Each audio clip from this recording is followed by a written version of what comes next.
Assalamu alaikum wa rahmatullahi wa barakatuhu. Welcome to today's weekend reflections on Sunday, the 24th of September 2023. Apologies for not being able to do this on Friday as I would have preferred, but the events on Friday well, just prevented it. So today I would like to read to you from this wonderful book of Mawlana Shaykh Nazim, Breaths from Beyond the Curtain, which was published in 2010. And I'd like to read from page 177 in the book, opening our hearts to heavenly light through faith. Opening our hearts to heavenly lights through faith. Three important words there: hearts, lights, and faith. I mean, this is the essence of all faith, all religions, all spirituality. أعوذ بالله من الشيطان الرجيم بسم الله الرحمن الرحيم لا حول ولا قوة إلا بالله العلي العظيم. Who is a fortunate one?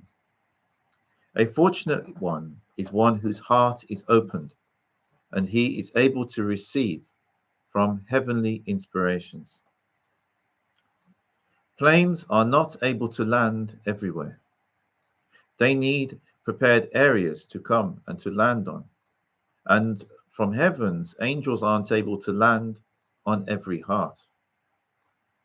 If it is unprepared land, they aren't able to land on it. Only on a heart if it is open. And the key for hearts is to say, La ilaha illallah, Muhammadur Rasulullah. That I believe in God, and God is one and only, and Muhammad is the messenger of God. I believe in Allah Almighty. I believe in His existence, and I believe in His unity or oneness. That opens hearts, preparing them. That person is going to be able to be in connection with heavens. But no one can reach heavens without a mediator. Not everyone can fly. If you want to fly from here to London, to east or to west, you must use a plane. You must get in it, and you must go, and you may reach. That is for a physical being. And a spirituality also can't reach heavens and heavenly stations by itself. We must use mediators. These people were the prophets. Therefore, Allah Almighty sent prophets to every nation through the centuries from the beginning. Now, as Muslims, we use the term prophets, but prophets has a different meaning in different religions. A lot of Christians use prophets much more liberally than we do in Islam, and they mean a different thing by it. For us, a prophet is someone who is a heavenly chosen messenger of God. There are two different types of prophets, one that brought a law and one which didn't, a religious law, a religious code that we live by, and one which didn't, one which was following the previous one. But either way, these were heavenly chosen messengers. So you could also say messengers of God. Maybe that would be a more accurate terminology. But without these people, how would we have learned of the heavens? How would we have learned about either Islam or even for people of other faiths? How would they know about Christianity? How would they know about Judaism or the ways of the Buddha? All of these, they start with a messenger, someone who was divinely chosen, who gave a message to his people. Sayyidina Adam was the first one. Those who believed in him, that he brought heavenly orders and commands, those people who went with Adam were able to reach their heavenly stations. Those who did not accept remained on earth. And in such a way, reaching from the beginning to the end, thousands of prophets, 124,000 prophets according to our traditional knowledge, came at different times, among different nations, or communities. Prophets used their heavenly powers and they took those who reached them, accepting up to the heavenly stations. Yes, when our hearts are open and we believe in all the prophets, and particularly in the last one, the seal of the prophets, Sayyidina Muhammad sallallahu alaihi wasallam, peace and blessings be upon him, the most praised one, the most beloved one, most respected one in the divine presence, then angels come and land on them and give those people heavenly lights. Those lights coming into hearts reach every part of our bodies. Each cell takes its share, and when they take their shares, they change. They are not going to be only material parts. No, they are going to be like a lighted house in the darkness of the night. Think how beautiful that is. Have you ever noticed when you're walking along the street at night and you see an illuminated building? How much does that stand out compared to all the other buildings around if their lights are off? Our souls are like that. A lot of people's souls are like buildings that are not illuminated. And so an illuminated one stands out among them. If that light does not come into it, that house is going to be dark. When that light comes, it is lighted. And when angels come with those lights run through our veins everywhere. Each cell takes its share, so that the fortunate one is one whose whole physical being and cells are lighted. He is not in darkness, finished. And those who close their hearts, not opening them to accept what prophets brought, so that there is no way for the angels to come and to enter their heart, they are unfortunate people. They are in darkness, and darkness gives people fear. They are fearful people, and they are hopeless people.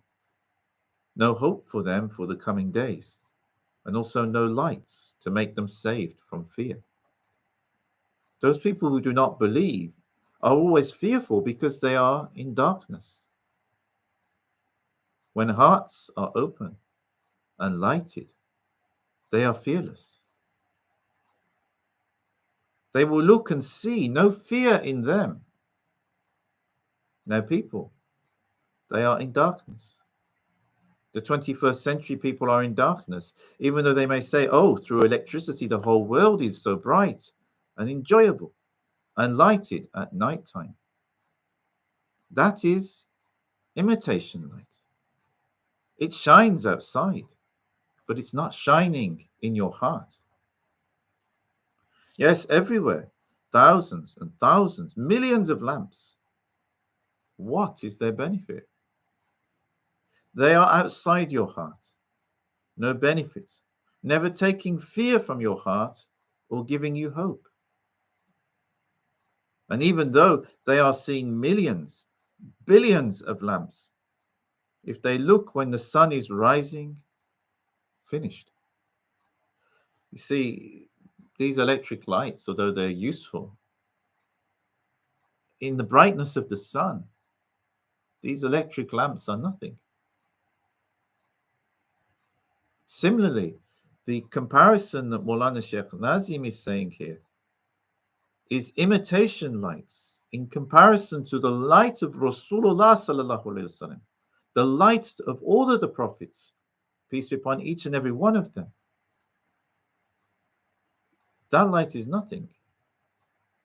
Imitation lights, things which give you a sense of momentary joy, but that's not lasting in your heart. Compared to the light of the sun, they are nothing and they don't last. Those lights are just finished, never giving anything to you. And people are looking for the sun to rise and to shine. Now, people are not asking to reach faith and its lights that should be in their hearts, but they are enjoying themselves with their imitation lights. No, that is the source of your troubles and sufferings of people. Otherwise, this world is enough for everyone. Allah Almighty granted everything that mankind might need, but they are not happy and in satisfaction. No contentment for them. We have everything, but no peace in our hearts. How can we be in peace? A couple of things here. That is the source of the troubles and sufferings of people. When people chase after materialistic things, which give them a temporary joy or happiness, it's not lasting in the heart. It's only temporary. It may taste good in the moment, but moments later, you feel empty again. You do not feel joy in your heart. That's the one thing Mawlana is talking about here. So that is actually the source of our suffering, because instead of connecting to the true light, which will illuminate us and give us joy and make us fearless and help us in all manner of ways, we're grasping at things which give us temporary joy, but it's not lasting. And in order to get those things, it's often expensive. It costs money. So we have to work so hard and knock ourselves out to just get these temporary things which are not even lasting. And how can we have peace? People are always talking about peace today, but where does peace come from? Peace has to start in the hearts of people. People are asking for peace, but if they do not accept, do not open their hearts to believe. People are asking for peace, but if they do not accept, do not open their hearts to believe that lights come from heavens, they will see those lights as coming from the sky. But the sun is not on earth. It is outside in space. From there, from the sun whose lights are coming to earth, how are you asking for lights from the earth? The earth is in darkness, and men also, they are in darkness, if they do not look and take lights from the heavens. Those people who are taking heavenly lights, they are like suns. The sun gives its lights to material beings on earth, but those who are taking from heaven's lights are reaching the real beings of mankind and saving them from darkness. They are going to reach safety and peace according to their need, according to their efforts, according to their hearts. More openings, more lights are coming. In a small distance, a little bit comes. If fully opening, full heavenly lights are coming and entering. So the degree to which we are open to heavenly lights, to spirituality, is the degree to which we will become illuminated. It makes sense. If you leave a door slightly ajar, you will get a little bit of fresh air coming in. If you open the door fully, you will get full fresh air coming in. Therefore, the Prophet ﷺ was saying, there should come on my nation, when the last days approach, so many problems, and everyone is going to fall into troubles, because everyone is going to be a troublemaker for himself and for others. Every place should be full of darkness and troubles, sufferings and miseries. But there should be some servants, not too many among those people. They are going to be with them, living with them, but their positions should be elevated. People are suffering, but at their station, spiritual station, there should be peace, absolute peace, not any troubles, no suffering. People are going to be in troubles, suffering, but those people are not going to feel or see sufferings or troubles. No problems for them, because they are not troublemakers. All those who are troublemakers must suffer, and suffering is a punishment for them, a punishment. Suffering is not a grant from Allah Almighty. No, suffering is a punishment, and now people are under punishment. Communities, nations within themselves, and with other nations, all of them are in troubles. No rest, no comfort, no peace for them. This also, it is a punishment, but there's another way of looking at this, and it comes from a principle of what the Eastern religions call karma, and which is also found in the Abrahamic traditions as that we will reap what we sow. Whatever we do, it's like Mawlana here is pointing out that people are going to be in trouble, in suffering, because we are troublemakers. The less trouble that we make, the less trouble that we will get. We are troublemakers. We are making troubles inside ourselves, inside our minds, inside our hearts. We are making troubles. We are making troubles in our relations with other people. Of course, if we go around making all of these troubles, we are going to receive troubles, because what we are sowing, the seeds that we are planting, are troubles. On the other hand, if the seeds that we are sowing are of love, compassion, kindness, peace, harmony, we will receive more of this in return. If we sow seeds of generosity and acceptance, we will find that we are more, that we receive more kindness towards ourselves, and we become more accepted. We reap what we sow. Therefore, O people, we are calling you to a lighted area. We are calling you to a safe way. We are calling you to a peaceful way. Come, don't run away. Whoever runs away is running to house. Whoever comes and surrenders, he should be in safety and peace, absolute light, and eternal light for eternity. We are asking forgiveness and blessings from Allah Almighty for the honor of the most honored one in His divine presence, Sayyidina Muhammad Sallallahu Al-Fatiha. A'udhu billahi minash shaitanir rajim. Bismillahir Rahmanir Rahim. Alhamdulillahi Rabbil Alameen. Ar-Rahmanir Rahim. Maliki Yawmiddin. Iyyaka na'budu wa iyyaka nasta'in. Ihdinas siratal mustaqim. Siratal ladzina an'amta 'alayhim ghayril maghdubi 'alayhim waladdallin. Amin. I hope you found that interesting, and thanks to Mawlana Shaykh Nazim. I believe this book is still available from online booksellers if you're interested in purchasing the book and reading some of the other Sohbets of the late Mawlana Shaykh Nazim. I should be back here tomorrow around 5:30 GMT. Oh, no, not GMT, it'll be British summertime still, for my Sohbet and Sufi meditation. I'm going to sign off now because I have to go and ensure my children have supper, and look forward to seeing you tomorrow, inshallah.